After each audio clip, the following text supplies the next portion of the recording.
When my sister Sofia walked down the aisle in my stolen wedding dress to marry my stolen fiancé Marcus, I smiled and clapped from the third row. 3 weeks later, I walked into that same reception hall wearing her deepest secrets like armor, and by the end of the night, their perfect fairy tale had crumbled into a nightmare they never saw coming. Trust might be fragile, but revenge? Revenge is an art form, and I had become quite the artist. Before we jump back in, tell us where you're tuning in from. And if this story touches you, make sure you're subscribed, because tomorrow, I've saved something extra special for you. I never thought I'd be the type of person to plan someone else's destruction with the same meticulous care I put into planning their dream wedding. But then again, I never thought my baby sister would steal my fiancé and somehow convince our entire family that she was the victim in this twisted situation. Life has a way of teaching you skills you never knew you'd need. My name is Emma Rodriguez, and for the past 6 years, I've built a successful event planning business in Austin called Perfectly Planned Events. I specialize in creating magical moments for other people, crafting perfect days that couples will remember forever. The irony isn't lost on me that I became an expert at creating happily ever afters, while my own was being systematically destroyed by the two people I trusted most. Sofia, my sister, was always the family darling. 3 years younger than me, she possessed that effortless charm that made people gravitate toward her without her having to try. Where I was methodical and hardworking, Sofia was spontaneous and magnetic. Where I built my success through late nights and careful planning, Sofia accumulated Instagram followers by simply existing beautifully in front of a camera. Our parents, Carmen and David Rodriguez, never tried to hide which daughter brought them more joy. At family dinners at Rodriguez Family Cafe, our small restaurant that served as the unofficial headquarters for all family gatherings, the conversation always seemed to orbit around Sofia's latest adventure. Her influencer lifestyle, with its sponsored trips and glamorous photo shoots, provided endless entertainment for our relatives. Meanwhile, my accomplishments, landing major corporate clients, planning weddings that got featured in Austin magazines, building a business from nothing, were acknowledged with polite nods before the conversation inevitably shifted back to Sofia's latest post that had gone viral. I told myself I didn't mind. I had found my purpose in creating beautiful moments for others, and the satisfaction of a successfully executed event was worth more than social media fame.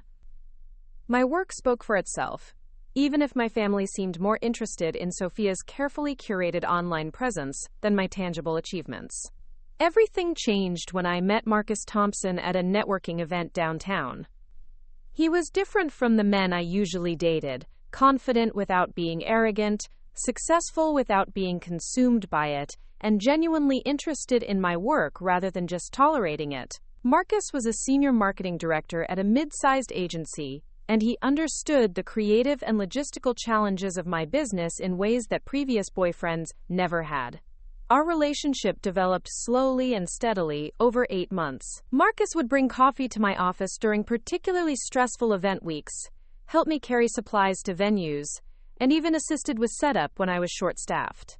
He saw the artistry in what I did, the way I could transform empty spaces into magical environments, and he appreciated the precision required to orchestrate every detail of someone's perfect day. When Marcus proposed on the rooftop of my downtown loft, with the Austin skyline glittering behind us and fairy lights he'd secretly installed earlier that week, I felt like all the pieces of my life were finally falling into place. The ring was perfect, a vintage-style setting he'd chosen after months of subtle questions about my preferences. The proposal was intimate and personal, exactly what I would have wanted, rather than the grand public spectacle that Sofia would have preferred. We announced our engagement at Sunday dinner at the family restaurant. And for once, I was the center of attention in the best possible way. Carmen immediately began planning an engagement party. David started discussing expansion plans for the restaurant to accommodate our wedding reception, and even Sofia seemed genuinely excited, immediately volunteering to help with wedding planning, and insisting we needed to go dress shopping together as soon as possible. Marcus fit seamlessly into our family dynamic. He remembered everyone's birthdays, brought thoughtful gifts, and somehow managed to show equal interest in both my business achievements and Sofia's influencer lifestyle. When Sofia posted about our engagement, calling Marcus her future brother-in-law and me her amazing sister, I felt a warmth I hadn't experienced in years. Maybe having a wedding to plan together would finally give Sofia and me the close relationship I'd always wanted. The warning signs started so subtly that I almost missed them entirely. Sofia, who had never shown much interest in my work beyond posting the occasional Instagram story at my events, suddenly wanted to know everything about my business. She asked detailed questions about my biggest clients, my profit margins, and particularly about my upcoming wedding planning contract with the Ashford family, whose daughter's wedding would be the social event of the Austin season. During one of our dress shopping expeditions at Elegant Beginnings on South Lamar, Sofia lingered over every dress I tried on, taking photos for memory keeping, and asking detailed questions about pricing, designers, and custom alterations. When I finally found the dress, a stunning vintage-inspired gown with delicate lace sleeves and a flowing train that made me feel like a fairy tale princess, Sofia's reaction was oddly intense. She stared at me in that dress for what felt like minutes, her expression unreadable. Then she pulled out her phone and took dozens of photos from every angle, claiming she wanted to capture this perfect moment for me. Something about the way she looked at that dress, the way her fingers traced the fabric when she thought I wasn't watching, should have set off alarms. But I was too caught up in the joy of finding my perfect dress to notice that Sofia's interest seemed less about supporting me and more about memorizing every detail. Marcus, meanwhile, had become oddly distant in small ways that were easy to rationalize individually, but created a pattern of unease. He started working late more frequently, often on projects he described vaguely. His phone, which used to sit casually on tables during our dinners, now stayed face down and close to his body. When I mentioned wedding details that excited me, he would nod and smile, but with a distressed. Preparing and narrating this story took us a lot of time, so if you are enjoying it, subscribe to our channel. It means a lot to us. Now back to the story. Action that hadn't been there before. The shift was so gradual that I questioned whether I was imagining it. Marcus still brought me coffee, still helped with events when I needed extra hands, still kissed me goodbye every morning. But there was a quality of going through motions that hadn't existed during our courtship. When I brought up my concerns to Maya Chen, my best friend and graphic designer who handled all my event marketing materials, she encouraged me to trust my instincts, but also pointed out that wedding planning stress affected everyone differently. Sofia's behavior during this period was more puzzling than alarming. She had always been social and flirty, but she began inserting herself into situations with Marcus in ways that seemed designed to test boundaries. She would find excuses to visit my apartment when she knew he'd be there, always dressed perfectly and armed with some urgent question about wedding plans that required his input. She started following his social media accounts obsessively, liking and commenting on posts within minutes of them appearing. Most concerning was how she began creating opportunities for private conversations with Marcus. She would ask him to help her move furniture in her apartment, request his marketing advice for growing her influencer business, or claim she needed a man's perspective on some purchase she was considering. Each incident was innocent enough to explain away, but collectively they painted a picture of a woman working systematically to insert herself into my fiancé's life. The breaking point came during what should have been a happy family celebration. Sofia had reached 100,000 followers on Instagram, a milestone she'd been working toward for months. Carmen organized a celebration dinner at the restaurant, inviting extended family and close friends to commemorate Sofia's achievement. I was genuinely proud of her success and had even helped design custom promotional materials for her account growth campaign. But during the dinner, as speeches were made praising Sofia's dedication and creativity, I noticed Marcus watching her with an expression I recognized but had never seen him direct toward anyone else. It was the same look he'd given me during our early dates, the same combination of admiration and fascination that had made me fall in love with him in the first place. When Sofia gave her thank you speech, describing how grateful she was for family support and how excited she was about the opportunities this milestone would create, Marcus hung on every word with an attention that felt inappropriately intense. After dinner, as we cleaned up the restaurant, I found myself alone with Marcus for the first time in weeks. I decided to address my growing concerns directly, choosing my words carefully to avoid sounding accusatory or paranoid. "Marcus, I've been feeling like something's changed between us lately," I said, stacking plates with perhaps more force than necessary. "Are you having second thoughts about the wedding? About us?" His response was immediate and seemingly sincere. "Emma, of course not. I love you. I'm just stressed with work, and I know you're stressed with wedding planning. Maybe we're both overthinking things." But even as he said the words, his eyes drifted towards Sofia, who was across the restaurant laughing with our cousins, the fairy lights reflecting off her hair in a way that made her look ethereal. The look lasted only a second, but it was enough to confirm what I'd been trying to deny for weeks. That night, lying in bed next to Marcus as he scrolled through his phone, I made a decision that would change everything. I was going to pay closer attention to the details that had been nagging at me, document the patterns I'd been noticing, and either confirm my suspicions or put them to rest once and for all. If I was wrong, I'd have peace of mind. If I was right, I'd have evidence. What I discovered over the next few weeks would shatter everything I thought I knew about the two people I loved most, and it would teach me that sometimes the most devastating betrayals come wrapped in the prettiest packages, delivered by the people who are supposed to protect your heart rather than break it. The investigation began accidentally, the way many life-changing discoveries do.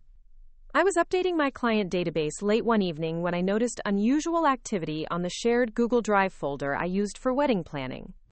Someone had been accessing our wedding documents at odd hours, viewing files that contained vendor contracts, venue layouts, and detailed timelines that only Marcus and I should have needed.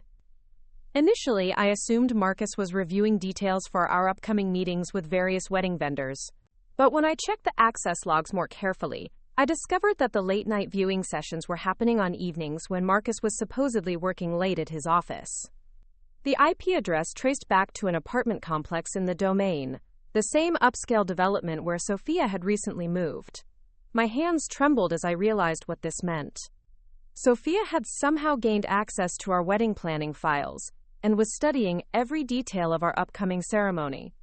But why would she need this information unless she was planning something that required intimate knowledge of our arrangements? I began watching both Sofia and Marcus with the analytical skills I'd developed through years of event planning, treating them like a complex logistical puzzle that needed solving. The patterns that emerged were so obvious in retrospect that I felt foolish for not seeing them earlier. Sofia's social media posts, which I'd always viewed as typical influencer content, revealed a subtle but consistent pattern when I examined them chronologically. She had been gradually incorporating elements that would later appear in our wedding plans. A photo of flowers that matched my chosen bouquet palette, a dress that complemented the color scheme Marcus and I had selected for our bridal party. Even her recent fitness posts seemed designed to ensure she'd look perfect in formal wear. More damning were the inconsistencies in Marcus's schedule that I'd previously attributed to work stress. The evenings he claimed to be at the office coincided perfectly with Sofia's stories from trendy Austin restaurants and bars. His explanations for working weekends fell apart when I cross-referenced his supposed project deadlines with his company's public client announcements. The final piece of evidence came from an unexpected source. Mrs. Patricia Hernandez, a family friend who had known us since childhood, called me with what she described as uncomfortable information she felt obligated to share. "Emma, Mija," she said, her voice heavy with reluctance, "I saw Sofia and Marcus at Sunset Valley last weekend, having what looked like a very intimate lunch. They were holding hands across the table, and when they left, he kissed her goodbye. Not a family kiss, if you understand what I mean." The confirmation hit me like a physical blow, but it also brought a strange sense of relief. I wasn't losing my mind. I wasn't being paranoid or jealous. The two people I trusted most in the world were betraying me in the most fundamental way possible, and they were planning something that required detailed knowledge of my wedding arrangements. That night, I made a decision that would define everything that followed. Instead of confronting them immediately, instead of creating a dramatic scene that would give them the opportunity to explain or manipulate the situation, I was going to gather more information. I was going to find out exactly what they were planning, and then I was going to use that knowledge to protect myself in ways they would never see coming. After all, I was a professional event planner. I understood better than most that the success of any major undertaking, depended on meticulous preparation, careful timing, and attention to details that others might overlook. If Sofia and Marcus wanted to play games with my life and my future, they were about to discover that they had chosen to compete against someone who made her living orchestrating complex scenarios with precision and grace. The game was on, and I intended to win. The next morning brought clarity that I wished I could unknow. I woke up in my downtown loft with a strange sense of purpose, as if my subconscious had been working through solutions while I slept. The betrayal that had felt like drowning the night before now felt like information I could use strategically.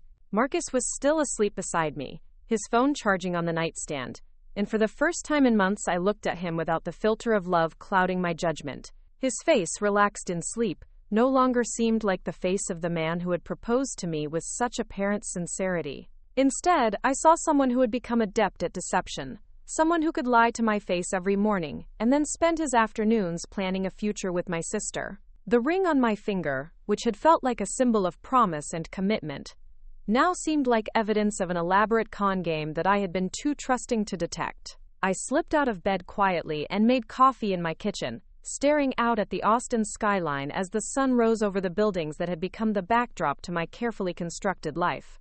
Everything I had built, my business, my relationship, my place in my family, was based on foundations that were apparently much more fragile than I had realized. But instead of feeling defeated, I felt something unexpected. A cold, calculating anger that sharpened my focus rather than clouding it. My phone buzzed with a text from Sofia. "Can't wait for our final dress fitting today. So excited to see you in your gorgeous gown again. This is going to be the most beautiful wedding ever." The exclamation points and heart emojis that had once seemed like genuine enthusiasm now read like mockery, each cheerful symbol a tiny knife designed to twist in wounds she had helped create. The dress fitting was scheduled for 11 o'clock at Elegant Beginnings, and as I drove across town, I decided to treat it like a reconnaissance mission rather than a joyful pre-wedding ritual. If Sofia was planning something that involved intimate knowledge of my wedding details, I needed to understand exactly what information she was gathering and how she intended to use it. The bridal salon was bustling with Saturday morning appointments, and Sofia was already there when I arrived, chatting animatedly with the seamstress about alteration techniques and fabric care. She looked radiant in the way that people do when they're harboring exciting secrets, her skin glowing and her movements filled with barely contained energy. "Emma!" she called out, rushing over to embrace me with what seemed like genuine affection. "I've been looking forward to this all week. I brought my good camera so we can take some really beautiful photos of you in the dress." As I changed into my wedding gown in the fitting room, I caught sight of myself in the mirror and felt a moment of genuine grief for what this dress had represented just 24 hours earlier. It was still beautiful, still made me look like the best version of myself, but now it felt like a costume I was wearing to perform in someone else's play. Sofia's behavior during the fitting was revealing in ways she clearly didn't intend. She took photographs from every conceivable angle, claiming she wanted to document the moment perfectly for our family album. But her focus wasn't on capturing candid moments of joy or sisterly bonding. Instead, she methodically photographed every detail of the dress construction, the way the bodice fitted, the length of the train, the positioning of the buttons and lace appliques. "The seamstress did such incredible work," Sofia said, running her fingers along the intricate beadwork with an intimacy that seemed inappropriate. "These details are just exquisite. I bet this dress cost a fortune, but it's so worth it for such a special day." Her questions during the fitting were oddly specific and persistent. She wanted to know about the undergarments I would wear, the shoes I had chosen, how my hair would be styled, and even details about my jewelry selection. Each question was framed as sisterly interest, but combined with her photographic documentation, it felt more like she was creating a comprehensive guide for replicating my bridal look. The seamstress, an elderly woman named Mrs. Chen, who had been fitting brides for 30 years, seemed to sense something unusual about the dynamic between Sofia and me. During a moment when Sofia stepped outside to take a phone call, Mrs. Chen approached me with a concerned expression. "Your sister is very interested in your dress," she said quietly, pinning the hem with practiced efficiency. In my experience, when someone studies a wedding gown that closely, they're usually planning their own ceremony. Is she getting married soon? The innocent question hit me like cold water. Mrs. Chen had identified the pattern that I had been trying to rationalize away. Sofia wasn't just admiring my dress or documenting a special moment between sisters. She was studying it with the intensity of someone who planned to wear it herself. Not that I know of, I replied carefully, watching Sofia through the window as she paced outside, animated in conversation with whoever had called her. But thank you for mentioning it. You've been doing this longer than anyone, so you notice things that others might miss. Mrs. Chen nodded knowingly. 30 years of fitting brides teaches you to read people. Your sister loves that dress, but not the way sisters usually do. She looks at it like it's already hers. When Sofia returned from her phone call, her mood had shifted to something even more elevated, as if she had received particularly good news. She resumed her photography session with renewed enthusiasm, and I noticed that she was now taking videos of me walking in the dress, turning and sitting, as if she needed to understand how the garment moved and flowed for someone of her similar height and build. Who was on the phone? I asked casually, stepping carefully as the seamstress marked final adjustments. Oh, just work stuff, Sofia replied.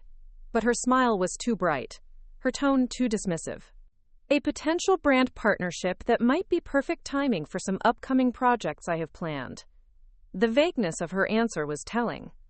Sofia usually shared every detail of her business dealings, especially when they involved exciting opportunities or significant money.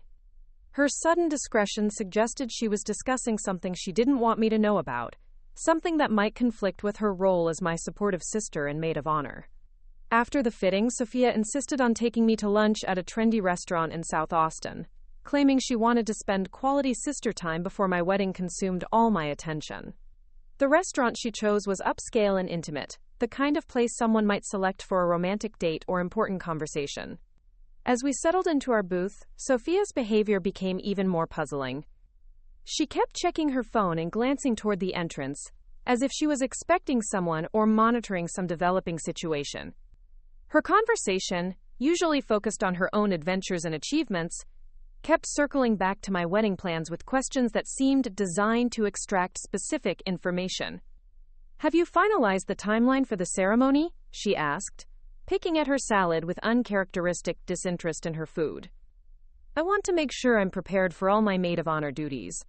Most of the timeline is set, I replied, watching her carefully. Why do you ask? Just want to be perfect for you, she said, but her attention drifted to her phone again as it buzzed with another message.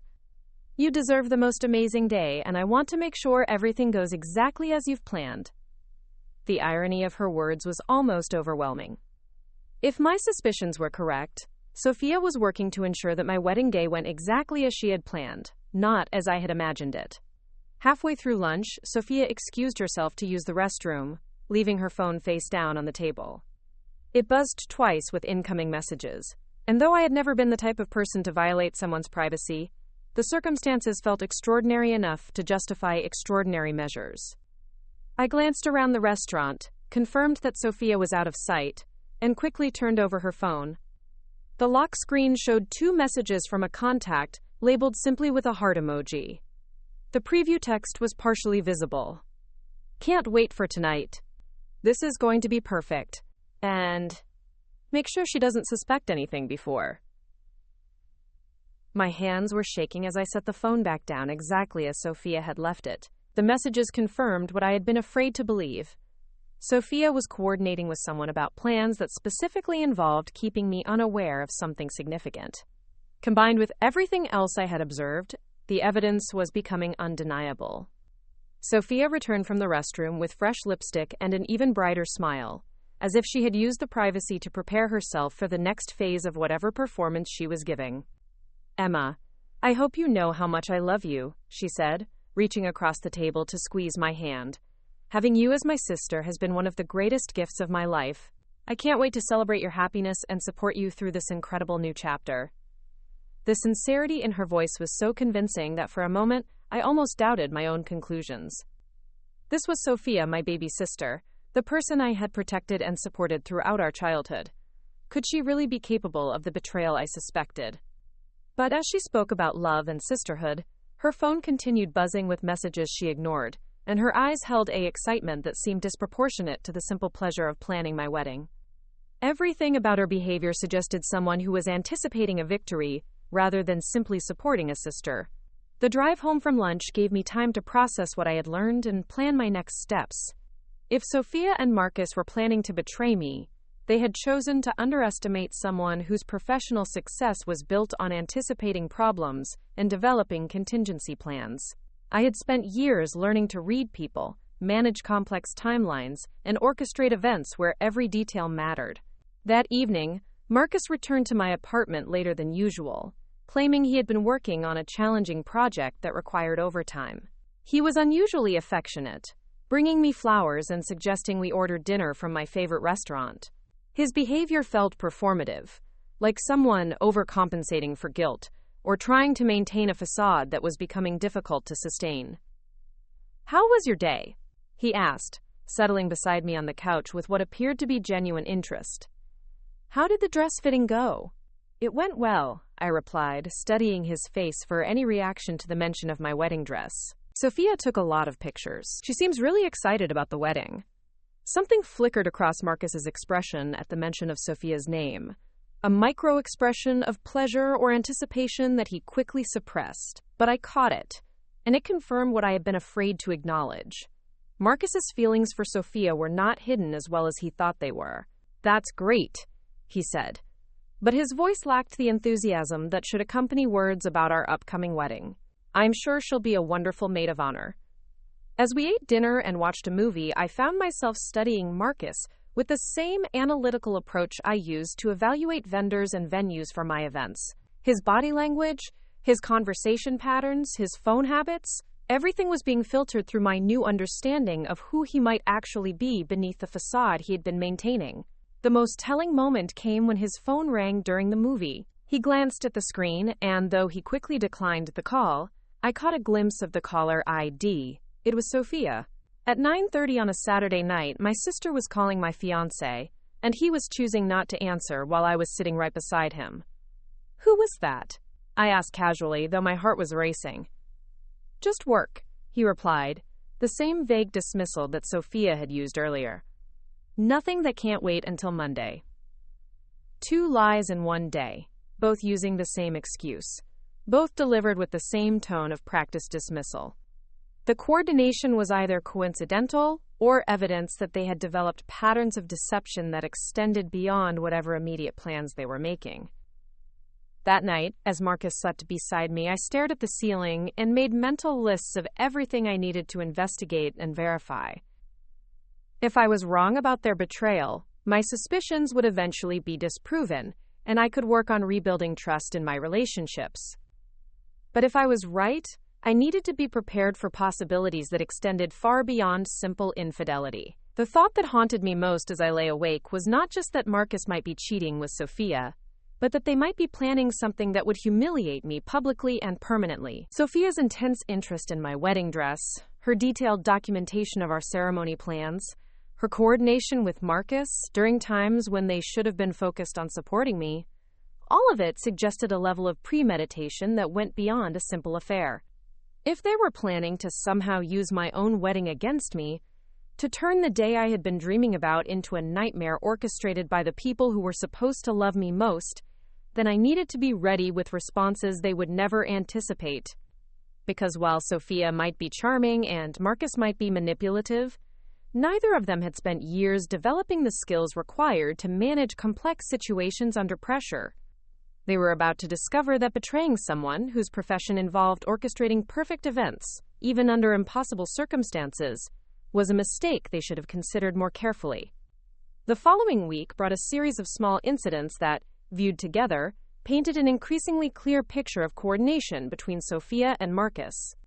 Phone calls that ended abruptly when I entered rooms. Shared glances during family dinners that lasted a moment too long. Schedule changes that seemed designed to create opportunities for them to spend time together without my knowledge. Maya Chen, my best friend and the only person I trusted completely during this period, noticed the changes in my behavior before I was ready to explain them. "Emma, you seem different lately," she said during one of our regular coffee meetings at a quiet cafe near my office. More distracted, less excited about the wedding. Are you having second thoughts about Marcus? The question hung in the air between us, and I realized that I had reached a point where I needed to share my suspicions with someone who could provide objective perspective. Maya had known me since college, had watched me build my business and navigate previous relationships, and had always been honest about her observations even when they were difficult to hear. I think Marcus might be having an affair, I said quietly, the words feeling strange and terrible as I spoke them aloud for the first time. With Sofia. Maya's expression shifted from concern to shock to something that looked like recognition, as if my words had explained observations she had been trying to rationalize. What makes you think that? She asked, leaning forward across the small table. I told her everything. The suspicious phone calls, the coordinated lies, Sofia's obsessive documentation of my wedding plans, the intimate lunch Mrs. Hernandez had witnessed, the messages I had glimpsed on Sofia's phone. As I laid out the evidence, Maya's expression grew more troubled. Emma, she said when I finished, I hate to say this, but some of what you're describing makes sense of things I've noticed too. At your engagement party, I saw Sofia and Marcus talking privately in the garden, and their body language seemed intimate. I convinced myself I was reading too much into it, but now what? Now I'm wondering if what I saw was the beginning of something, or if I was witnessing something that was already well underway. The confirmation from Maya, someone whose judgment I trusted implicitly, was both devastating and validating. I wasn't imagining the betrayal or creating drama where none existed. The evidence was substantial enough that an objective observer could see the same patterns I had been trying to deny. What are you going to do? Maya asked. I'm going to find out exactly what they're planning, I replied, surprising myself with the steadiness of my voice. And then I'm going to make sure they don't get away with it.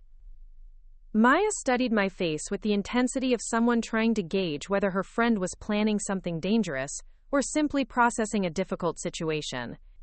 Be careful, Emma. I know you're hurt and angry, and you have every right to be. But don't do anything that could backfire on you or damage your business reputation. Her concern was warranted. In the event planning industry, professional reputation was everything. And any scandal involving my personal life could impact my ability to attract clients and maintain the trust of vendors and venues. But Maya didn't understand that my business skills were exactly what would allow me to handle this situation effectively. I'm not going to do anything reckless, I assured her. But I'm also not going to let them make me look like a fool. If they want to betray me, they're going to discover that I'm not as helpless as they think I am. That afternoon, I returned to my office with a new sense of purpose and began what I privately called Operation Documentation. Using the same organizational skills that had built my successful business, I started systematically gathering evidence of Sofia and Marcus's deception. I created a private folder on my computer, encrypted and password protected, where I began collecting screenshots of suspicious social media activity, photographs of their movements that contradicted their stated plans, and detailed notes about conversations and incidents that revealed inconsistencies in their stories. The investigation required a level of attention to detail that was emotionally exhausting but professionally familiar. I treated Sofia and Marcus like vendors who weren't delivering promised services, documenting every failure to meet expectations and every instance of behavior that violated our agreements. What I discovered over the following days was more extensive than I had expected. Sofia and Marcus weren't just having an affair.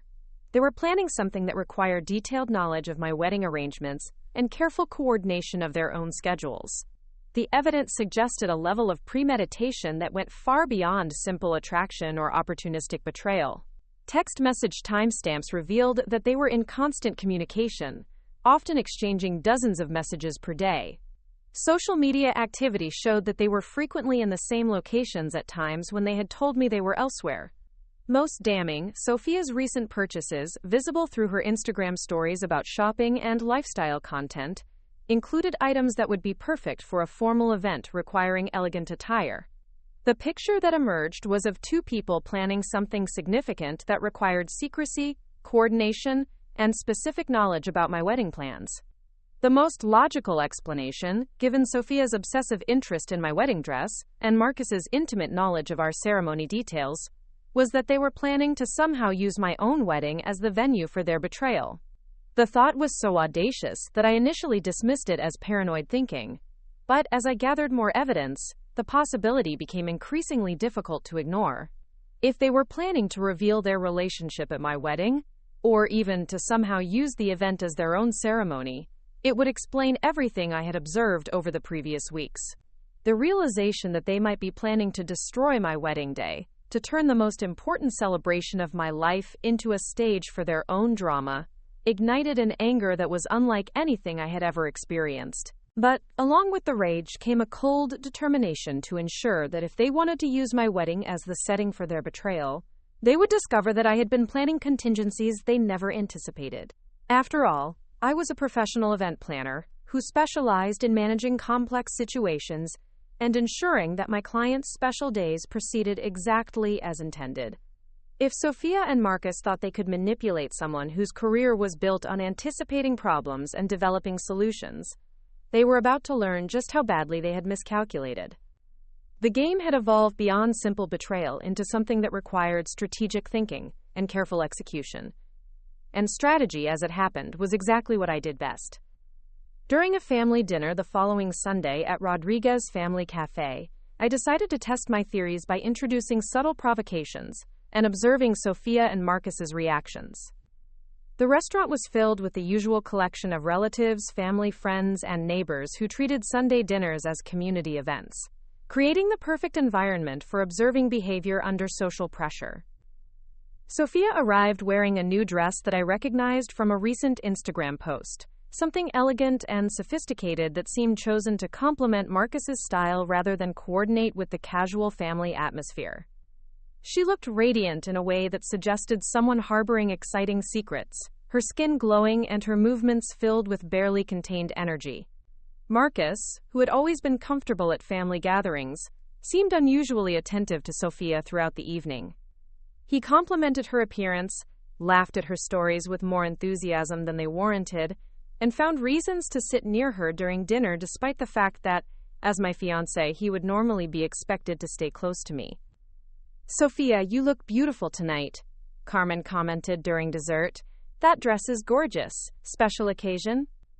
"Just felt like dressing up," Sofia replied, but her eyes flicked toward Marcus as she spoke. "Sometimes it's nice to make an effort, even for family dinner." The interaction was brief, but it revealed the dynamic I had been suspecting. Sofia was dressing to impress Marcus, and Marcus was responding in ways that would be inappropriate if he were truly committed to me. Their behavior wasn't subtle enough to escape notice, but it was restrained enough that most family members would interpret it as friendly warmth rather than romantic interest. I decided to introduce a small test to gauge their reactions to unexpected changes in wedding plans. "Marcus and I have been discussing some adjustments to the ceremony timeline," I announced during a lull in conversation. "We're thinking about moving the start time an hour earlier to take advantage of better lighting for photographs." The statement was fabricated, but I watched carefully for reactions. Marcus looked confused, which was expected since we had never discussed any timeline changes. But Sofia's reaction was more revealing. She looked alarmed, as if a change in ceremony timing would disrupt plans that extended beyond her role as maid of honor. "Earlier?" Sofia asked, her voice containing a note of concern that seemed disproportionate to a minor scheduling adjustment. "How much earlier?" "I just want to make sure I can adjust my preparations accordingly."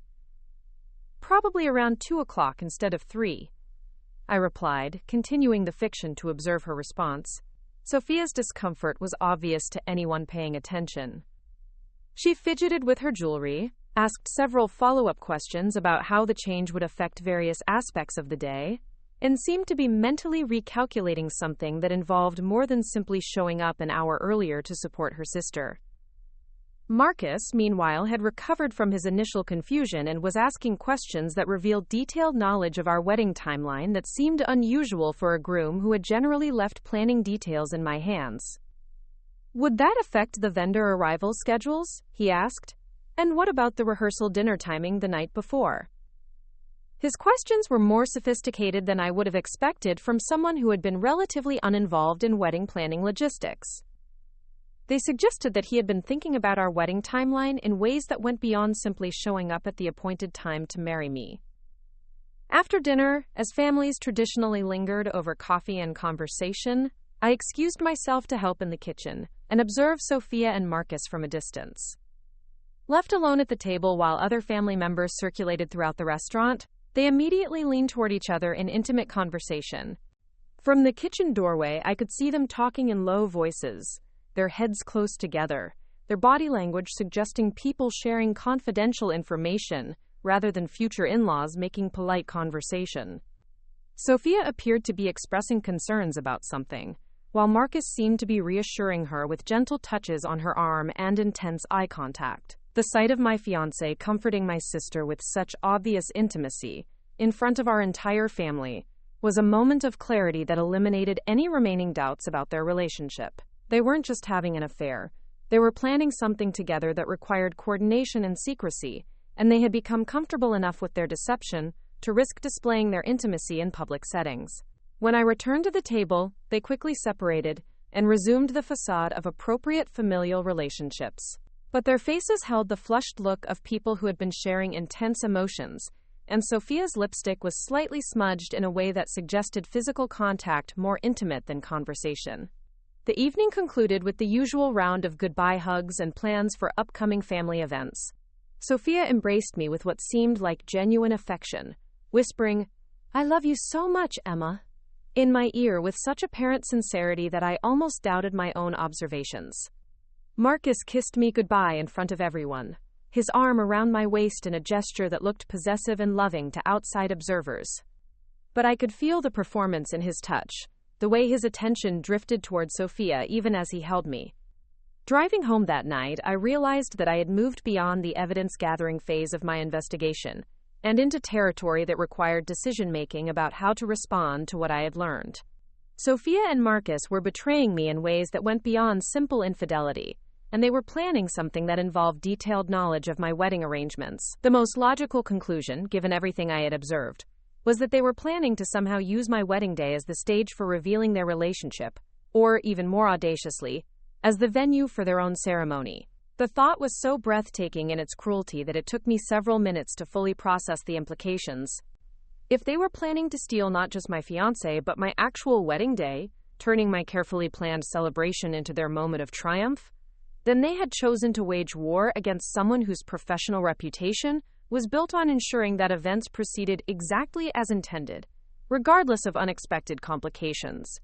They were about to discover that betraying an expert in crisis management and strategic planning was a mistake that would have consequences they had never considered. The following Tuesday marked exactly 6 weeks before my scheduled wedding date, and I decided it was time to transform my growing suspicions into concrete evidence. I had spent enough time observing and theorizing. Now I needed proof that would either vindicate my concerns or allow me to dismiss them entirely. The uncertainty was eating away at my ability to focus on work, and my clients deserved better than a distracted wedding planner who couldn't manage her own personal crisis. My first strategic move was to create what I privately called a honey trap, a deliberate opportunity for Sofia and Marcus to reveal their true relationship if one existed. I announced to both of them, separately, that I would be attending a weekend conference for event planners in San Antonio, leaving Friday evening and returning Sunday afternoon. The conference was real, but my attendance was optional, giving me the flexibility to monitor their behavior during a period when they believed I would be completely unavailable. Sofia's reaction to my travel announcement was telling in its enthusiasm. Rather than expressing disappointment that her sister would be missing a weekend so close to the wedding, she seemed almost relieved, immediately volunteering to handle any wedding-related tasks that might arise during my absence. Her eagerness to take responsibility for wedding details that she had previously shown only casual interest in raised additional red flags. Marcus, meanwhile, claimed that my weekend away would be perfect timing for a bachelor party that his friends had been planning. This was the first I had heard of any bachelor party, and when I pressed for details, his explanations were vague and inconsistent. He couldn't specify which friends were organizing the event, where it would take place, or what activities were planned, suggesting that the bachelor party was an improvised excuse rather than a genuine celebration.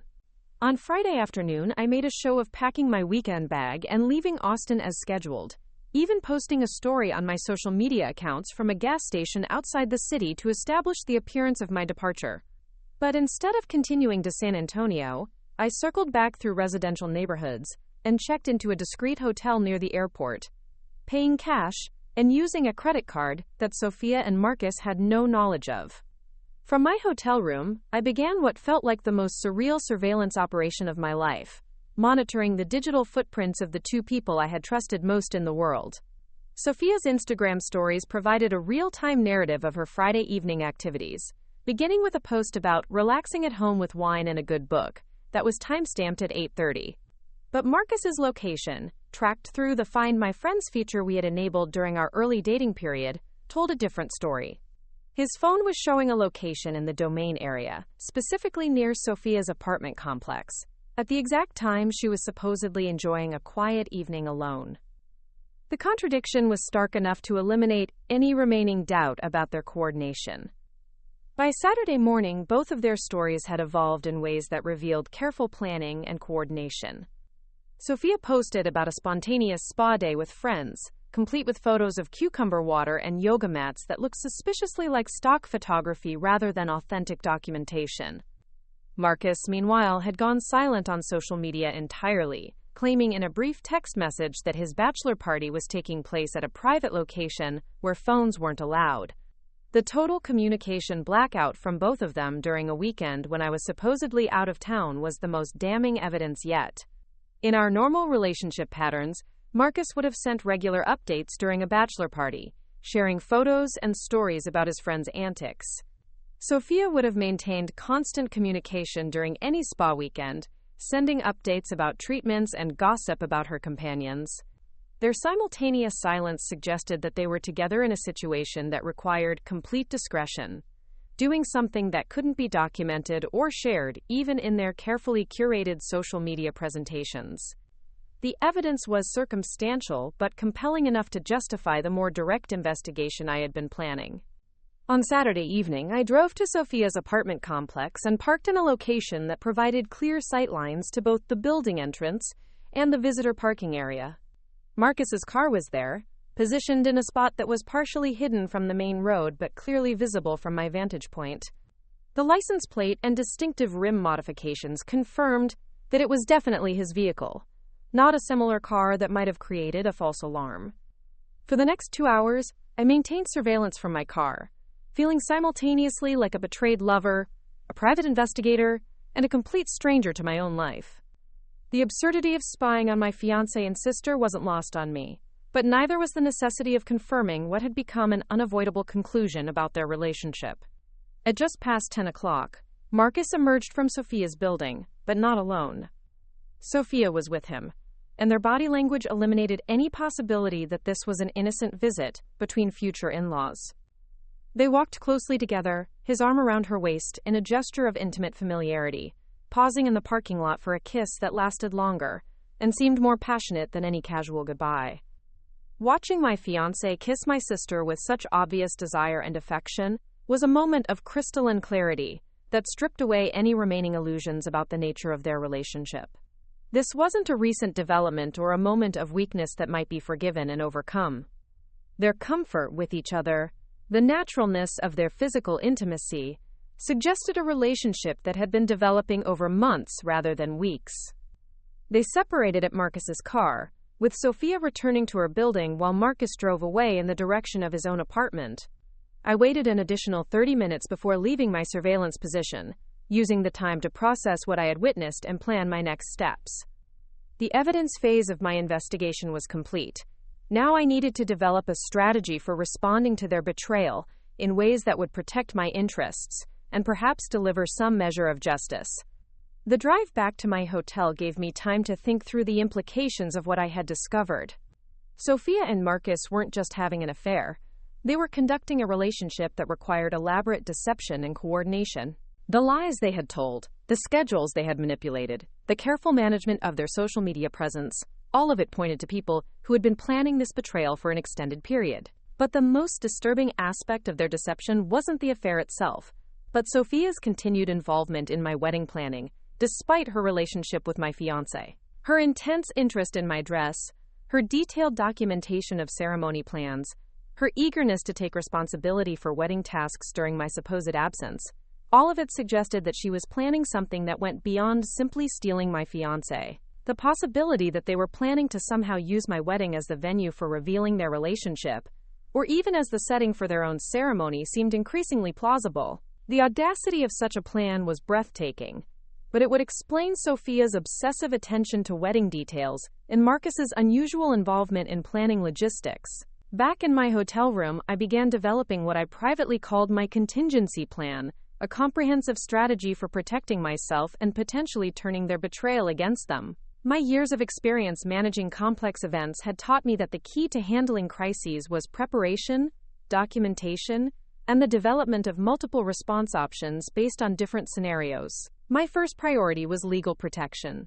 I called Dr. Sarah Mitchell, my business mentor and the smartest strategic thinker I knew, despite the late hour and weekend timing. Sarah had guided me through previous professional challenges and had always been available for urgent consultations, regardless of the personal nature of the crisis.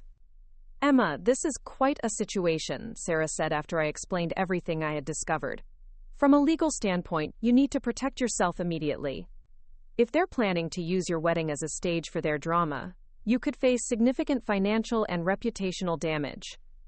Sarah's advice was practical and sobering. I needed to review all contracts with vendors and venues to understand my financial exposure if the wedding was canceled or significantly altered.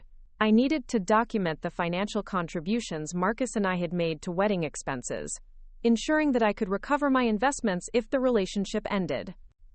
Most importantly, I needed to prepare for the possibility that this situation might become public in ways that could impact my business reputation.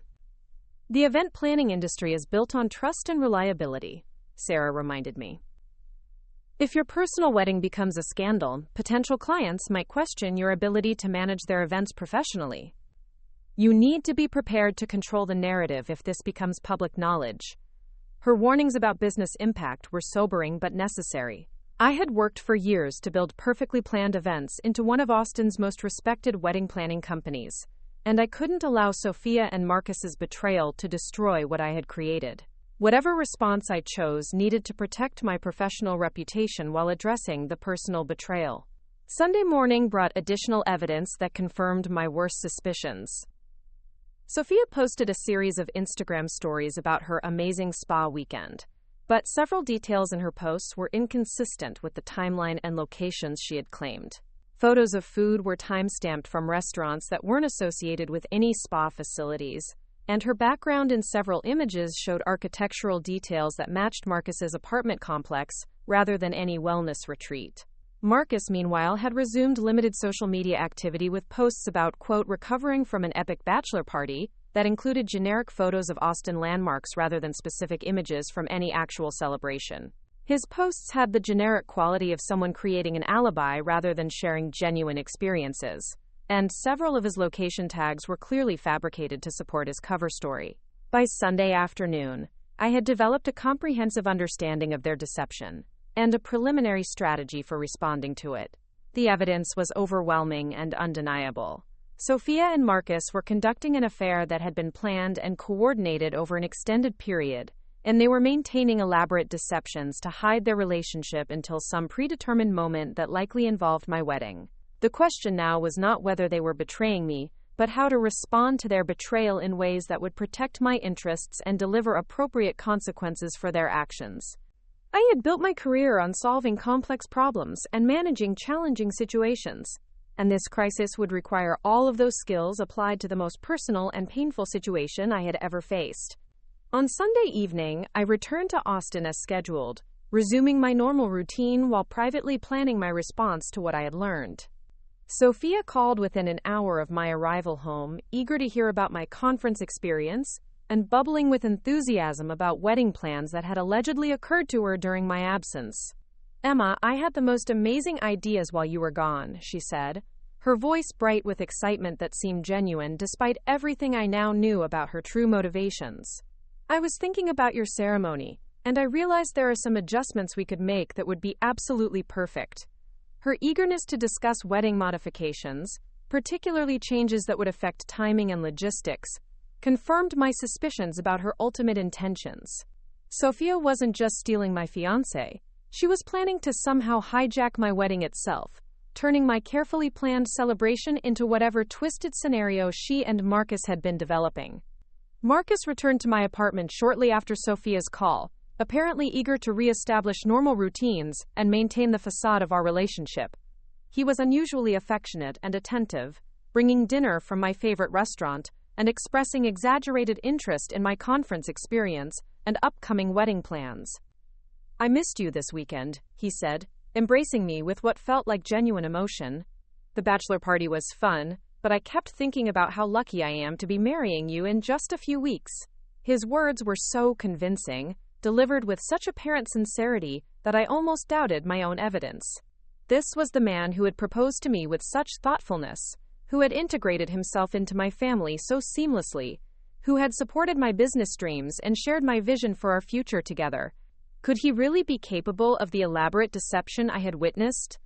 But as he spoke about missing me and anticipating our wedding, his phone buzzed with a text message that he quickly silenced without reading. The gesture was automatic and practiced, suggesting someone who had become accustomed to managing multiple communication streams and hiding certain correspondences from his fiancée. That night, as Marcus slept beside me, I made the final decision about how to proceed. I was not going to confront them directly, creating drama that they could manage and potentially use to their advantage. I was not going to cancel my wedding, allowing them to achieve their goal of disrupting my plans without facing any consequences themselves. Instead, I was going to treat their betrayal like any other challenging event planning situation. I would gather complete information, develop comprehensive contingency plans, and execute a response that would achieve my objectives while minimizing damage to my interests. Sofia and Marcus had chosen to wage war against someone whose profession was built on managing complex situations and ensuring successful outcomes, regardless of obstacles and complications. They were about to discover that betraying an expert in strategic planning and crisis management was a mistake they should have considered more carefully. Because while they had been focused on their own desires and deceptions, I had been learning exactly what they were planning and developing responses they would never anticipate. The game had evolved beyond simple betrayal into something that required professional-level strategic thinking and execution. And as it happened, strategy and execution were exactly what I did for a living. The following week brought what I privately termed the final intelligence gathering phase of my investigation. With the wedding now just 5 weeks away, I needed to understand exactly what Sofia and Marcus were planning, so that I could prepare appropriate countermeasures. Their behavior during this period would be crucial for determining the scope and timing of their intended betrayal. My approach during this week was to create carefully controlled situations that would reveal additional information about their plans, while maintaining the appearance of normal wedding preparation activities. I scheduled meetings with vendors that required both Sofia's input as maid of honor and Marcus's approval as groom, watching their interactions and listening for details that might reveal their coordination.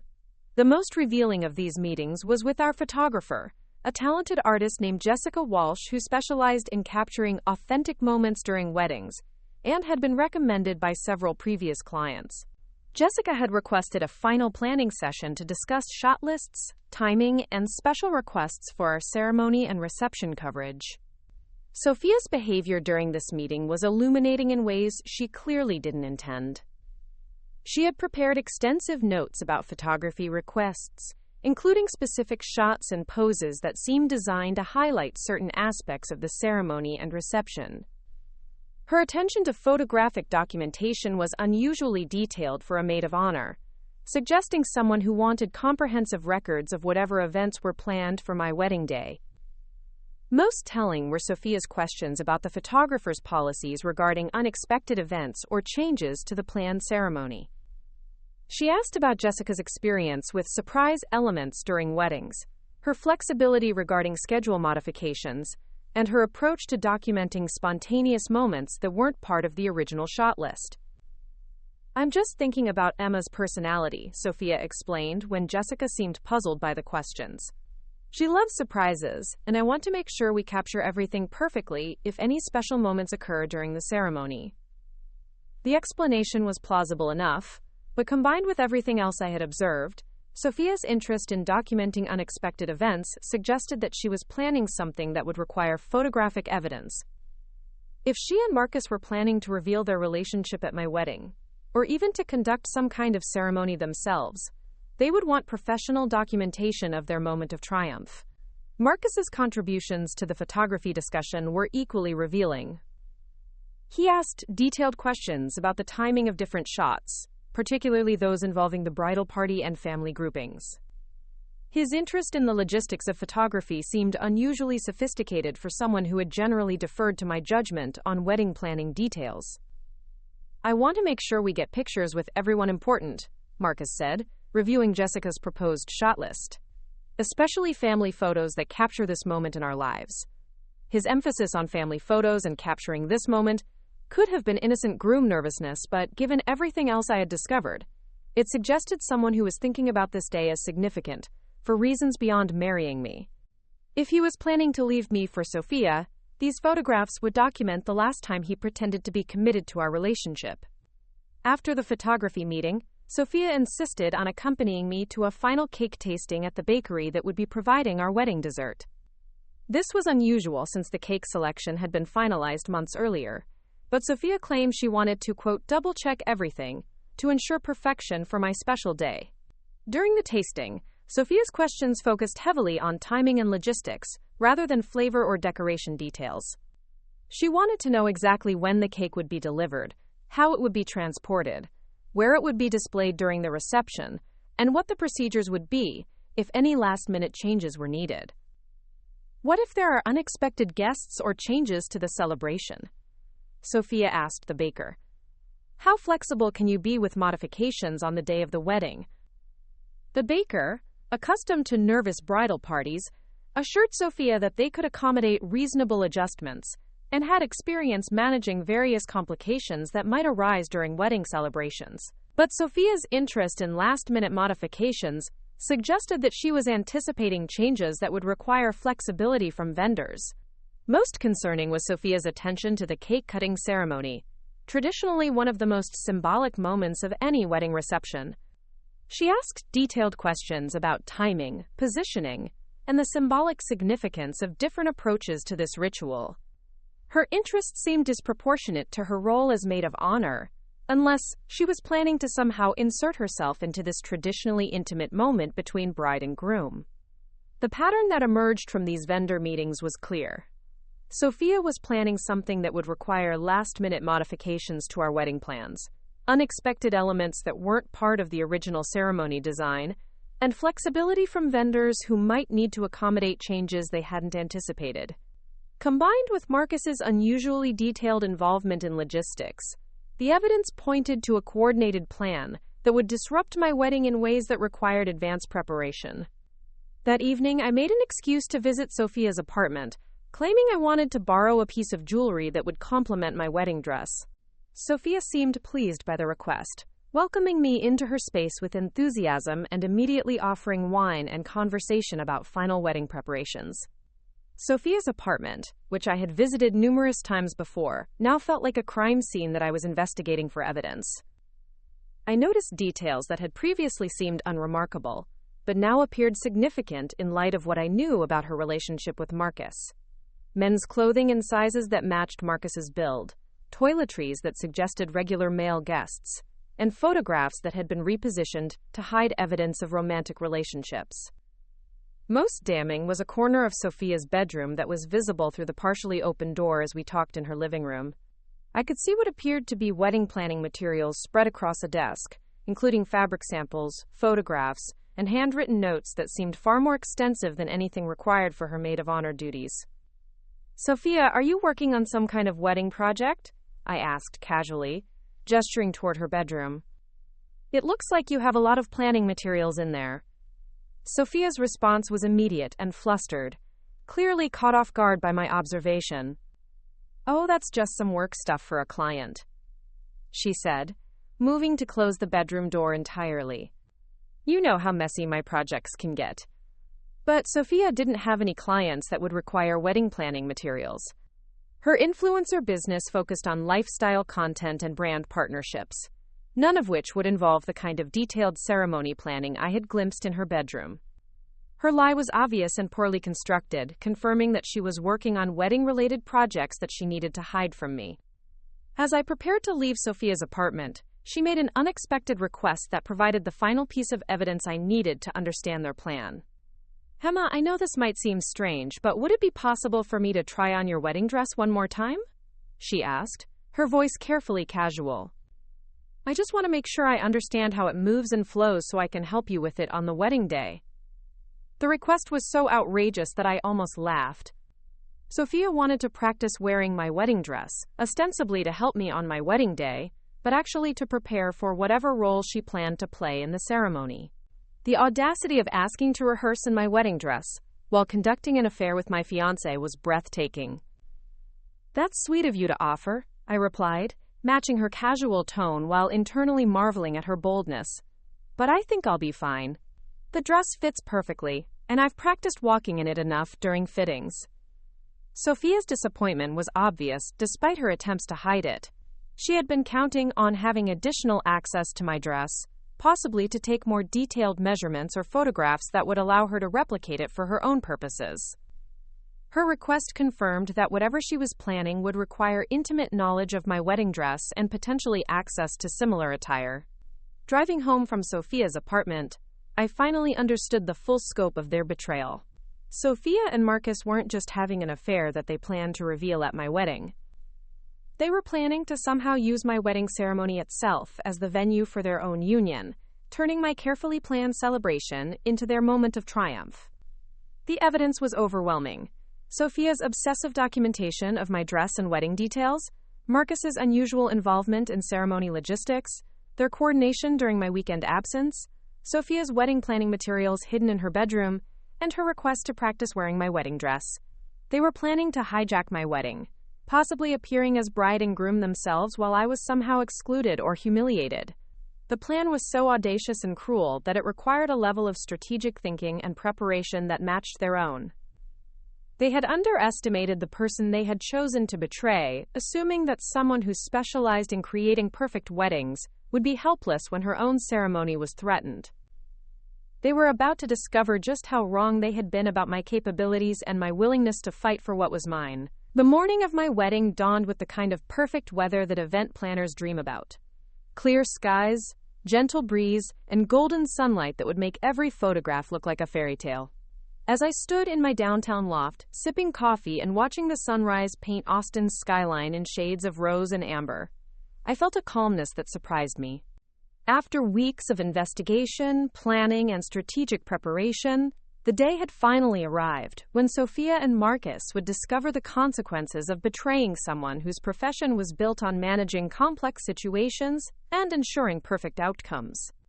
My phone had been buzzing since dawn, with messages from vendors, family members, and the wedding party, all confirming final details and expressing excitement for the celebration ahead. Sofia's messages were particularly enthusiastic, filled with heart emojis and exclamation points about how perfect everything would be. Marcus had sent a sweet good morning text about how he couldn't wait to marry me, accompanied by a photo of our wedding rings that he claimed he had been admiring all morning. Their performances were flawless, even knowing what I knew about their true relationship and whatever they had planned for today. If I hadn't spent weeks gathering evidence and preparing for this moment, I might have been completely blindsided by whatever scenario they intended to unfold. Instead, I felt like a chess player who had anticipated every possible move and prepared responses that would turn their strategy against them. Maya arrived at my apartment at 9 o'clock, armed with coffee, pastries, and the kind of unwavering support that only a true best friend can provide during a crisis. She was the only person who knew the full extent of what I had discovered about Sofia and Marcus, and she had helped me refine the contingency plans that would unfold throughout the day. "How are you feeling?" Maya asked, studying my face for signs of the emotional turmoil that anyone would expect from a bride who had discovered her fiancé's affair with her sister. "Strangely calm," I replied honestly. "I think it's because I know exactly what's going to happen today, and I'm prepared for all of it." Maya nodded approvingly. She had been initially concerned that my strategic approach to handling the betrayal might be a form of emotional denial, but she had come to understand that careful planning was how I processed difficult situations. Instead of falling apart, I had channeled my energy into ensuring that Sofia and Marcus's betrayal would have consequences they never anticipated. At 10:30, my hair and makeup artist arrived to begin the lengthy process of transforming me into a bride. Throughout the morning, I received regular updates from vendors and venue staff, all confirming that everything was proceeding exactly as planned. The flowers had been delivered on schedule, the catering team was setting up reception tables, and the photographer was already capturing pre-ceremony moments around the venue. Sofia arrived at my apartment just before noon, looking radiant in her maid of honor dress and carrying what appeared to be a professional camera bag, in addition to her usual purse. Her excitement seemed genuine and infectious, and she immediately began documenting the bridal preparation process with an enthusiasm that would have seemed sweet if I hadn't known her true motivations. "Emma, you look absolutely stunning," Sofia gushed, taking dozens of photos as my makeup artist applied the finishing touches. "This is going to be the most beautiful wedding anyone has ever seen." Her words carried a weight that I now understood had nothing to do with my happiness, and everything to do with whatever plan she and Marcus had developed. Sofia wasn't just excited about my wedding, she was excited about transforming it into something else entirely. As I changed into my wedding dress, the same gown that Sofia had studied and photographed so obsessively during our fittings, I caught her reflection in the mirror, watching me with an intensity that seemed inappropriate for a supportive sister. Her expression held a mixture of anticipation and something that looked almost like hunger, as if she were imagining herself in my place. "Sofia, could you help me with the buttons?" I asked, testing her reaction to being so close to the dress she had been coveting. Her hands trembled slightly as she fastened the intricate pearl buttons along my spine, and I could feel her studying every detail of the gown's construction. She took additional photos during this process, claiming she wanted to document the sisterly bonding moment, but I recognized the calculating look in her eyes as she memorized details that would allow her to replicate the dress if necessary. By 1 o'clock, we were ready to leave for Lakeway Resort, the venue where my ceremony and reception were scheduled to take place.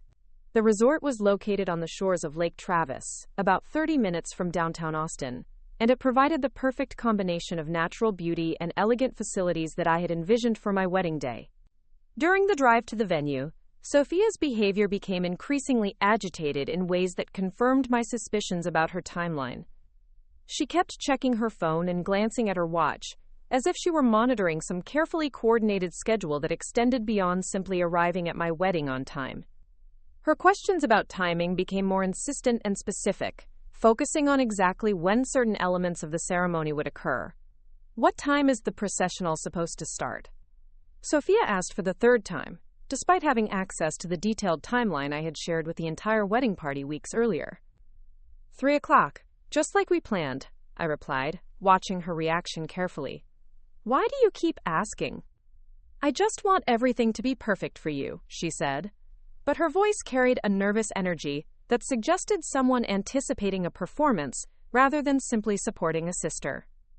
When we arrived at Lakeway Resort, the scene was exactly what I had envisioned for my wedding day. The ceremony space was set up on a terrace overlooking the lake, with white chairs arranged in perfect rows and an archway decorated with the flowers I had selected months earlier. The reception area was equally beautiful, with round tables covered in elegant linens and centerpieces that caught the afternoon light streaming through the windows. Sofia immediately began taking more photographs, but her focus was on logistics rather than beauty. She documented the layout of the ceremony space, the positioning of chairs and decorations, and the sightlines from various vantage points around the venue. Her photographic survey felt more like reconnaissance than wedding documentation, as if she were preparing for something that required detailed knowledge of the space.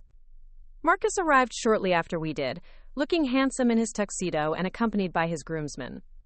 His behavior throughout the pre-ceremony period was telling in its nervousness, not the typical groom jitters that would be expected, but the tension of someone preparing to execute a complex plan under pressure. "Emma, you look incredible," Marcus said, embracing me with what appeared to be genuine emotion. I can't believe this day is finally here. But even as he spoke about our wedding day, his eyes kept drifting toward Sofia, and I noticed several subtle interactions between them that confirmed their coordination. A quick glance here, a almost imperceptible nod there, the kind of nonverbal communication that develops between people who are planning something together. Jessica Walsh, our photographer, arrived with her assistant and immediately began capturing pre-ceremony moments. Her professional eye was invaluable during this period, as she noticed details about Sofia and Marcus's behavior that provided final confirmation of my suspicions. "Emma, can I speak with you privately for a moment?" Jessica asked, pulling me aside while Sofia was distracted with last-minute maid of honor duties. "I don't want to alarm you," Jessica said quietly, "but I've been photographing weddings for 8 years, and I've learned to recognize certain patterns. Your sister and your fiancé are acting like they're planning something together. Their body language, their coordination, the way they keep checking the time. It reminds me of couples who are about to spring some kind of surprise during the ceremony." Her professional assessment confirmed everything I had observed and investigated over the previous weeks. Sofia and Marcus weren't just having an affair. They were planning to use my wedding ceremony as the venue for revealing their relationship, or possibly even conducting their own union.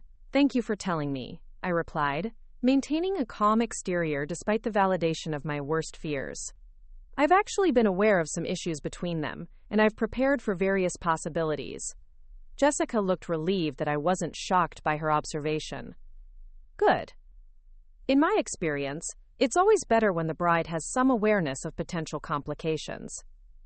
Do you want me to adjust my photography plan based on what you're expecting?" This question revealed the genius of the contingency plan I had developed.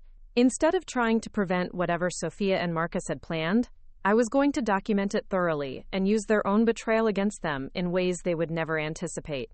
"Actually, yes," I said, outlining the specific photographic coverage I needed for the evidence I planned to gather. "I want you to focus on capturing authentic reactions and interactions, particularly anything that might seem unusual or surprising." As 3 o'clock approached, the guests began taking their seats for the ceremony. The attendance was exactly what Marcus and I had planned, about 150 people, including family, friends, and professional colleagues from both of our careers. Carmen and David Rodriguez sat in the front row, beaming with pride, and apparently oblivious to the drama that was about to unfold around them. At precisely 3 o'clock, the processional music began, and Sofia started her walk down the aisle as my maid of honor. She looked beautiful in her champagne-colored dress, but there was something in her expression that seemed more like anticipation of victory than joy for her sister's happiness. She carried a bouquet that matched mine, but I noticed she held it in a way that suggested someone practicing for her own bridal moment. When the music changed to the traditional wedding march, I began my own walk down the aisle, escorted by my father and feeling surprisingly calm, despite knowing that this ceremony would not proceed as anyone expected. Marcus stood at the altar looking handsome and nervous, but his attention kept drifting towards Sofia in ways that would be inappropriate for any groom focused on his bride. The officiant, a family friend named Reverend Martinez who had known our family for years, began the ceremony with traditional words about love, commitment, and the sacred nature of marriage. His voice carried across the lake, and the setting sun created the perfect golden lighting that photographers dream about capturing. But as Reverend Martinez reached the point in the ceremony where he would normally ask if anyone objected to the union, Sofia stepped forward from her position beside me. "Actually, Reverend Martinez, I need to say something," Sofia announced, her voice carrying clearly across the assembled guests. The crowd stirred with confusion and curiosity, and I saw my parents' faces register shock and concern. Marcus's expression, however, showed no surprise, confirming that this interruption was part of their coordinated plan. "Emma," Sofia continued, turning to face me with an expression that mixed false regret with barely concealed triumph. "I'm so sorry, but I can't let you marry Marcus when he's in love with someone else." The gasps from the assembled guests created a wave of sound that rippled across the ceremony space. I saw my mother's face go pale, my father's expression harden with anger, and Maya's eyes narrow with the fury of someone who had been waiting for this moment. "Sofia, what are you talking about?" I asked, delivering the line I had rehearsed for this exact scenario. "Marcus and I have fallen in love," Sofia announced, reaching for his hand in a gesture that looked rehearsed rather than spontaneous. "We've been fighting these feelings for months, but we can't deny them anymore. It wouldn't be fair to let you marry him when his heart belongs to me." The crowd erupted in shocked exclamations and confused conversations as people tried to process what they were witnessing. This was clearly the moment Sofia and Marcus had been planning, the dramatic revelation that would position them as star-crossed lovers who couldn't deny their passion, while casting me as the unfortunate obstacle to their destined romance. Marcus stepped forward, apparently ready to deliver his own prepared speech about unexpected love and difficult choices. But before he could speak, I did something that neither of them had anticipated. I started laughing, not the bitter laugh of a woman scorned, or the hysterical giggle of someone having a breakdown, but genuine amusement at the absurdity of their performance. The sound caught everyone off guard, including Sofia and Marcus, who had clearly expected tears, anger, or dramatic collapse. "Oh, Sofia," I said, my voice carrying clearly across the silent crowd. "You should have done better research before planning this little performance." I turned to face the assembled guests, maintaining the calm confidence that had served me well throughout my professional career. "Everyone, please remain seated. I know this seems shocking, but I've actually been aware of Sofia and Marcus's relationship for several weeks, and I've prepared for this moment." The confession created another wave of murmurs and gasps, but this time they carried a different energy.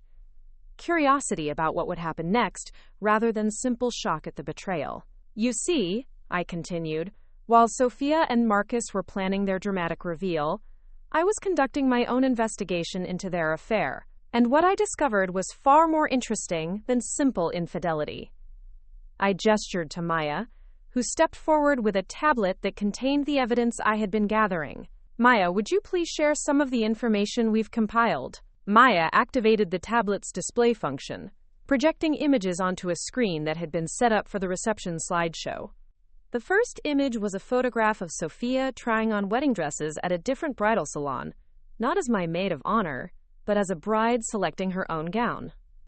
"This photo was taken 3 weeks ago," I announced to the stunned crowd, "when Sofia was ordering a wedding dress identical to mine from a different boutique. She planned to wear it today, thinking she could steal both my fiancé and my wedding ceremony." The next image showed Marcus at a jewelry store, purchasing what appeared to be an engagement ring. The timestamp indicated that this transaction had occurred while he was supposedly working late on a project that required his full attention. "And this shows Marcus buying an engagement ring for Sofia," I continued, apparently planning to propose to her during what was supposed to be my wedding ceremony.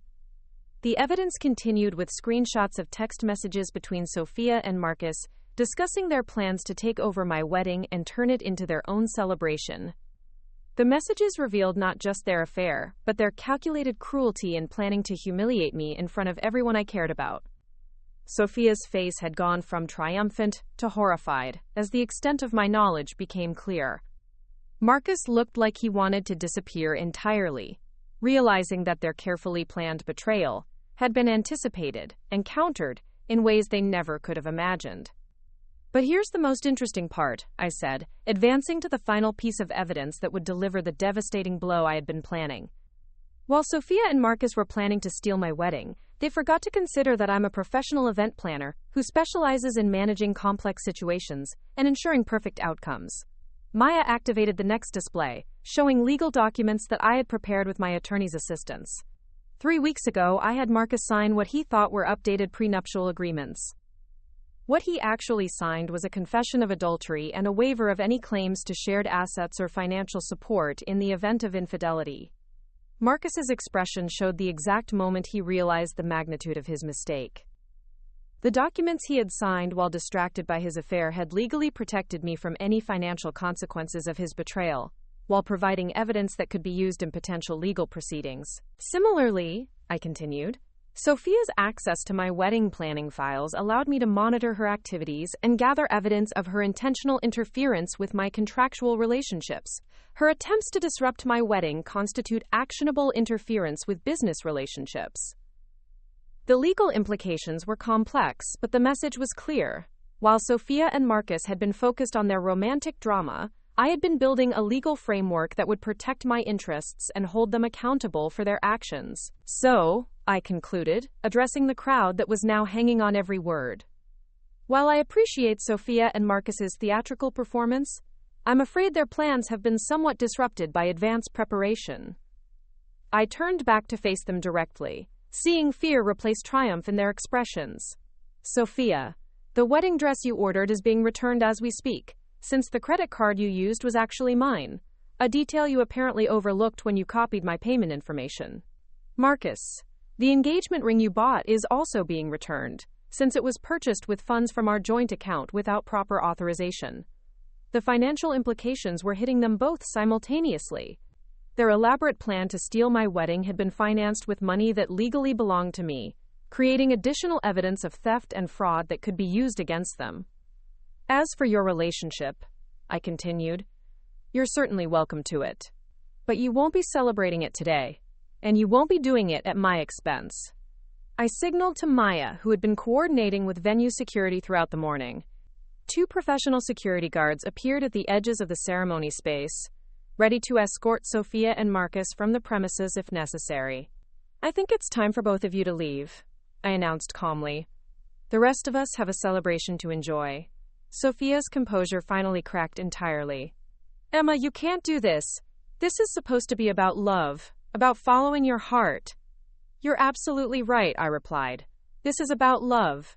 It's about loving myself enough to refuse to be humiliated by people who never deserved my trust. It's about loving my family and friends enough to give them the celebration they came here to witness.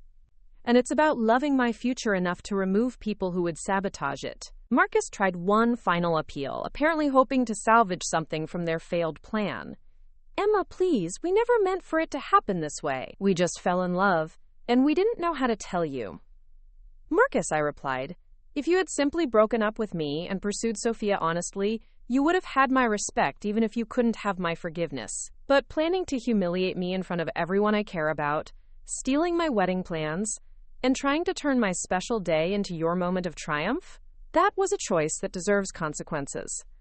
The security guards stepped forward, and Sofia and Marcus were escorted from the venue to a mixture of applause and shocked murmurs from the assembled guests. Their dramatic exit was far different from the triumph they had imagined, and the wedding dress Sofia had planned to wear remained hidden wherever she had stored it for her planned transformation.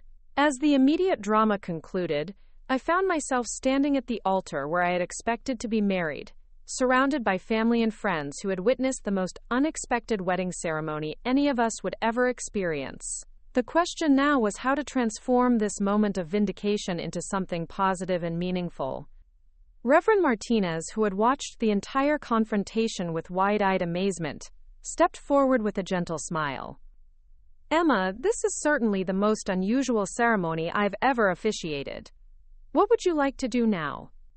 I looked out at the assembled crowd, my parents, whose expressions had shifted from shock to pride.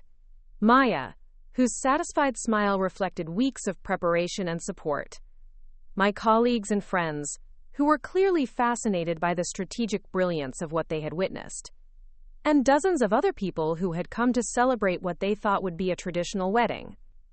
Actually, I said, feeling a lightness I hadn't experienced in months, I think we should have a party. Not a wedding reception, but a celebration of truth, friendship, and the power of refusing to accept less than we deserve. The crowd responded with enthusiastic applause, and I realized that Sofia and Marcus's betrayal had inadvertently created something more meaningful than any wedding ceremony could have been. Instead of beginning a marriage based on lies and deception, I was celebrating my independence and the support of people who truly cared about my well-being. The reception that followed was unlike anything I had ever planned or experienced. Without the formal structure of a wedding celebration, it became an organic gathering of people who were genuinely happy to see justice served and truth revealed. The food was delicious, the music was perfect, and the conversations were filled with laughter and amazement at the day's unexpected developments. Maya served as unofficial master of ceremonies, sharing selected details about the investigation that had made my strategic response possible. The guests were fascinated by the professional skills I had applied to my personal crisis, and several people mentioned that they had never seen such a perfect example of turning adversity into advantage. My parents approached me during the reception with expressions of pride and concern that reflected their complex emotions about the day's events. Carmen had been crying, but not from sadness. From relief that her daughter had been strong enough to protect herself from people who would have caused much greater pain if their plan had succeeded. "Emma, I'm so proud of you," Carmen said, embracing me with fierce intensity. "I can't believe Sofia would do something so cruel, but I'm amazed by how you handled it." David's response was more direct and practical. "That was the most impressive thing I've ever seen," he said, shaking his head with wonder. "You turned their attack against them so completely that they walked away with nothing." The validation from my parents meant more than I had expected. For the first time in years, they were seeing me clearly, not as the practical daughter who worked too hard, but as someone with remarkable strength and strategic intelligence who had protected herself and her future with skills they were only beginning to understand. As the evening progressed, I found myself feeling grateful for Sofia and Marcus's betrayal in ways that surprised me. Their affair had revealed truths about their characters that might have remained hidden for years if they had been more subtle in their deception. Their plan to humiliate me had backfired so completely that it became a demonstration of my own capabilities and the loyalty of people who truly supported me. Most importantly, their betrayal had freed me from relationships that would have caused much greater damage if they had continued. Instead of being married to someone who could deceive me so thoroughly, I was beginning a new chapter of my life with clarity about my own worth and the kind of people I wanted in my inner circle. The party continued well into the evening, with guests lingering to share stories and express their admiration for how the day had unfolded. Many people mentioned that they had never seen such a perfect example of turning a devastating situation into a triumph through careful planning and strategic thinking. As the last guests were leaving, Maya helped me gather the gifts and flowers that had been intended for a wedding celebration but had become tokens of support for a much more meaningful victory. We loaded everything into cars with the help of friends who insisted on staying to ensure I didn't face the cleanup alone. "Emma," Maya said as we drove back toward downtown Austin, "I have to ask, do you have any regrets about how today went?" I considered her question carefully, watching the lights of the city sparkle in the darkness ahead of us. The day had unfolded exactly as I had planned, with Sofia and Marcus's betrayal exposed and their attempt to humiliate me turned against them. I had protected my financial interests, preserved my professional reputation, and demonstrated that betraying me carried consequences they had never anticipated. "No regrets," I replied honestly. "Today showed me who I really am when I'm tested, and I like what I discovered. It also showed me who deserves to be in my life and who doesn't." The months that followed brought unexpected developments that confirmed the wisdom of my strategic response to Sofia and Marcus's betrayal. Their relationship, built on deception and the excitement of forbidden romance, crumbled quickly when faced with the reality of building a life together without the drama of sneaking around. Marcus's professional reputation suffered when word spread about his behavior, and he eventually left Austin for a position in another city. Sofia's influencer career struggled as sponsors distanced themselves from someone associated with such public drama, and she lost thousands of followers who were offended by her treatment of family. Meanwhile, my business thrived as the story of my strategic handling of personal betrayal became legendary in the event planning industry. Potential clients sought me out specifically because they were impressed by my ability to manage complex situations under pressure and ensure perfect outcomes, regardless of unexpected complications. 6 months after the wedding that never was, I received an unexpected letter from Sofia. In it, she acknowledged the cruelty of what she and Marcus had planned and expressed genuine remorse for the pain they had intended to cause.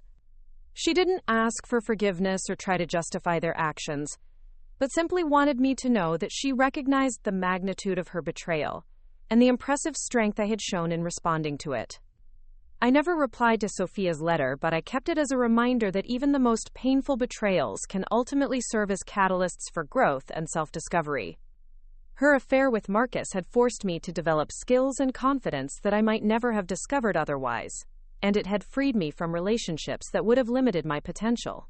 A year later, I was approached by a publisher who wanted me to write a book about applying professional crisis management skills to personal relationships. The book became a bestseller and led to speaking engagements where I shared strategies for protecting yourself when trust is broken and turning adversity into advantage through careful planning and strategic thinking. The wedding dress that I never wore remained in my closet for several months before I donated it to a nonprofit organization that provides gowns for brides who can't afford them. Somewhere in Austin, another woman wore my dress on her special day, and I hoped her marriage would be built on the honesty and trust that mine would have lacked. Today, 3 years after Sofia wore my wedding dress to steal my fiancé, I can honestly say that their betrayal was one of the best things that ever happened to me. It revealed my own strength, clarified my values, and freed me to build a life surrounded by people who deserve my trust and love. Sometimes the most devastating betrayals become the foundation for the most meaningful victories. Sofia and Marcus thought they were destroying my future, but they were actually clearing the path for something much better than anything I could have achieved while carrying the weight of their deception. They wanted to humiliate me in front of everyone I cared about, but instead, they provided the perfect stage for demonstrating that I was stronger, smarter, and more strategic than they had ever imagined. And that lesson, learned in front of 150 witnesses, became the cornerstone of a life built on truth, strength, and the absolute refusal to accept less than I deserve. Up next, you've got 2 more standout stories right on your screen. If this one hit the mark, you won't want to pass these up. Just click and check them out.